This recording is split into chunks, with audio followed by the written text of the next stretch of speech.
The scar on Tao's 3 yawned across the desert like a fresh wound, a hard rim of scorched soil and twisted metal where the sky had ruptured. Jake Novak, a salvage engineer by trade and a collector of broken histories, wanders the wreckage with a travel mug in hand, cataloging the anomalous debris. This is no ordinary fall. The hull shimmers with an odd organic sheen and pulses faintly, as if the ship itself were wounded. Despite station protocols and the whispered warnings of contamination, Jake's curiosity and Samaritan instinct push him past quarantine lines. He cracks the seal of the sleek teardrop canopy and finds a figure of otherworldly grace slumped inside. Pale blue skin, shifting geometric tattoos, pointed ears, and armor that seems to drink sunlight. She is alive, but barely. Ignoring frantic chirps from his station manager about plague risks and diplomatic liability, Jake extracts her and carries her back to his workshop, a sanctuary of jury-rigged electronics, spare parts, and the familiar smell of ozone. 12 hours later she wakes, eyes like molten gold. She gives a cover story, Zara, Private Security, a cargo run gone wrong. The kind of tale smugglers spin on the rim to dodge questions. Yet her hands move with the muscle memory of someone trained beyond the usual criminal traits. She rewires, reroutes, and coaxes the ship's systems back to life with a mastery that leaves Jake in awe. Their practical labor breeds an unexpected companionship. The quiet intimacy of shared effort makes formal identities slip, revealing the person beneath the persona. Jake probes her past. She deflects with a practiced diplomat's skill. But small things creep through. Encryption headers, unusual protocol signatures, and a line on a log that reads, "Your Imperial Majesty." The first seeds of doubt blossom into a realization that will change everything. Jake stands at the threshold of an impossible secret in a dusty shop on a backwater world, holding a being who is more than she seems. What began as salvage is quietly becoming the pivot of destiny, and Jake's instinct to help has pulled him into a story that reaches far beyond his workshop and far beyond the stars he thought he knew. Once the enormity of Zara's identity surfaces, the tone of refuge fractures into urgent flight. Proximity alarms scream. 3 Imperial warships drop from hyperspace with an unmistakable intent, not rescue, but erasure. The sanctuary's expiration date arrives in the form of approaching capital ships, and the plan to survive is ugly and instant. Zara instructs Jake without ceremony. Their escape will be cramped, desperate, and utterly reliant on her skill. A single-seat fighter has been retrofitted to hide a second soul squeezed into a cargo recess meant for luggage. Jake jams himself into the claustrophobic darkness, every clank and shudder amplified by adrenaline. Zara straps into a neural interface that lets her mind meld with the vessel. She doesn't simply pilot the ship. She becomes the ship. In the cramped black, Jake watches holographic tactical displays as maneuvers unfold that defy convention. Gravity nets latch and rip at the hull. Automated interceptors scream by like angry hornets. The ship groans as G-forces tear at metal and flesh alike. For 43 minutes, they fight physics and protocol. Zara's piloting is an artful violence, a choreography of micro-adjustments, instantaneous predictive models, and impossible precision. They break planetary gravity, punch through the closure of the hunter's net, and punch into hyperspace, leaving the warships clawing at stardust. The destination is Villani Prime. Not merely a planet, but an engineered monument to civilization. Spires of crystal, mirrored facets, and a scale that dwarfs Jake's life of salvage.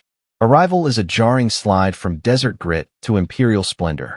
Palace sensors report fleets mustering, Admiral Tever proclaiming the Empress dead and rallying a conservative faction. The stakes are not personal survival alone. They are global, perhaps galactic. The palace is a theater of millennia-old politics, ritual, and power. Zara's status, revealed now as the Empress of the Veltani, brings courtroom protocols, diplomatic protocols, and old rivalries to bear. The Chancellor calls for force. Generals clamor for demonstrations of military might. But the presence of Jake, the humble engineer from a scrapyard, complicates the calculus. Here is a man who repaired a ship and looked a ruler in the eye without bowing to myth. His practical intelligence and plain explanation of technology immediately become strategic assets. While war councils debate fleets, a different front emerges in the palace. The possibility that ideas, not ordnance, can be a decisive weapon. In a place used to deciding futures by fleets and decrees, the idea that diplomacy can be recast through shared technology arrives like a radical new doctrine, and its first advocate stands with Greece under his nails. Faced with a flashpoint that could burn worlds, Zara rejects the old script of domination and repression. She sees a choice that has the courage of paradox, to survive not by crushing opposition, but by sharing the tools of progress that bred the empire's strength. The Chancellor's advisors and military brass propose shows of force, but Zara, with Jake's quiet, hands-on counsel, pitches an alternative, weaponized generosity. Over 48 frantic hours, the palace transforms into a negotiation engine. Labs open their doors, guarded vaults are unlocked, and ambassadors from neighboring systems are invited not to watch, but to learn. Jake, who spent his life salvaging the past, becomes an interpreter of futures. His role is practical and rhetorical. Strip down complex Veltani innovations into analogies the galaxy can grasp, demonstrate neural interfaces in safe, human-scale demonstrations, and show how sustainable energy systems and medical synthesis could be shared rather than monopolized. The gesture is audacious because it undermines the very premises of the coup. That power is maintained through control and exclusion. Instead, integration ties other systems' interests to the empire's stability. Dependency shifted from fear to mutual benefit. The strategy is not naive idealism. It is careful game theory dressed in ethical clothes. Advisors who once demanded a fleet demonstration watch as warehouses hum with cooperative projects. Energy grids that reduce scarcity, medical synth modules that end treatable deaths, and interface protocols enabling cross-cultural collaboration. Skepticism runs deep. Some ambassadors arrive with hidden aims. Tever's faction broadcasts propaganda that the Empress seeks to weaken the Veltani by giving away secrets. But the palace's transformation is more than showmanship. It creates tangible stakes. As technologies are demonstrated and small pilot projects are proposed, leaders sense vested interest.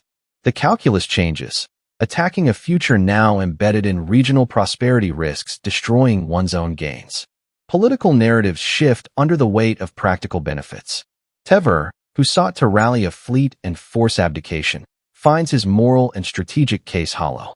The coup's rhetoric, that openness is weakness, is bluntly refuted when neighbors begin signing agreements that bind their economies, health systems, and research initiatives to the empire's well-being. In short, the palace becomes a crucible where innovation is recast as a currency of peace.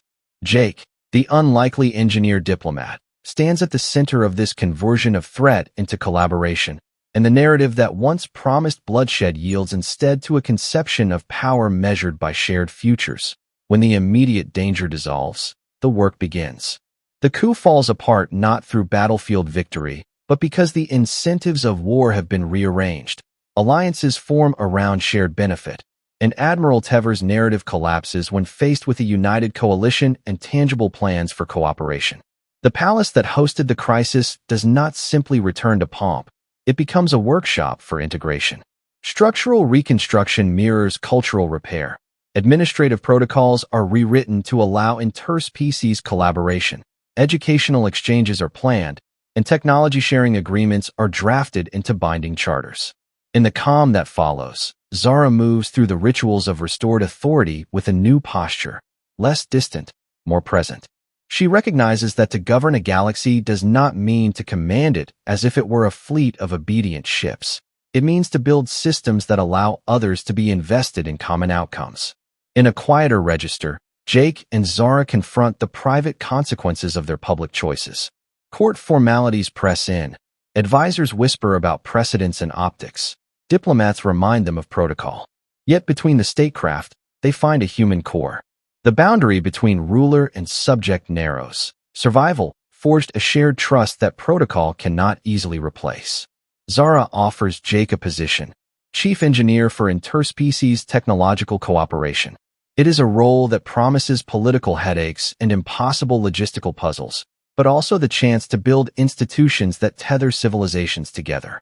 Jake accepts, drawn less by titles than by the opportunity to keep working with the woman who crashed into his life and rewrote his sense of what was possible.